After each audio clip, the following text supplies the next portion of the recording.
আত্মীয় স্বজন মানেই একটাই প্রশ্ন, পড়াশোনা কেমন চলছে, বিয়ে কবে করবি, বাচ্চা কবে করবি, কয়টা বাচ্চা করবি। আপনি বিয়েতে গেছেন, বিরিয়ানি খাচ্ছেন বিন্দাস, হঠাৎ পাশ থেকে আওয়াজ, ওরে বাবা এত খাইস না, পেট বেড়ে গেছে, কে তোকে বিয়ে করবে। আন্টি, আপনার ওজন দিয়ে 2টা গ্যালাক্সি বানানো যাবে, আমার পেটের টেনশন আপনার না করলেই হয়। রেজাল্টের সময় রেজাল্ট বের হয়েছে, আত্মীয়দের স্ক্যানিং শুরু, কত পেলি রে, আমাদের ছেলে তো 98% পেল। আন্টি, আপনার ছেলের মার্কশিটে এত পার্সেন্টেজ দেখতেছি, চাকরি পাইল না কেন, গুগল থেকে এখনো কল আসলো না বুঝি। এদের হাত পুলিশের থেকেও লম্বা, কোথায় যাচ্ছিস, কার সাথে যাচ্ছিস, ওই ছেলেটাকে, ওই মেয়েটাকে। আন্টি, আপনি যদি এই এনার্জি অন্য কোথাও দিতেন তাহলে নেটফ্লিক্সে এতদিনে আপনার সিরিজ চলে আসতো।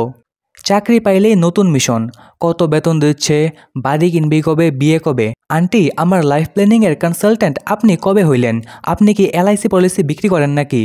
আত্মীয়রা হচ্ছে ওয়াইফাইয়ের মতো, সিগন্যাল আসে কিন্তু পাসওয়ার্ড নেই, আর একবার কানেক্ট হলে আপনার লাইফের সব ডেটা হ্যাকড।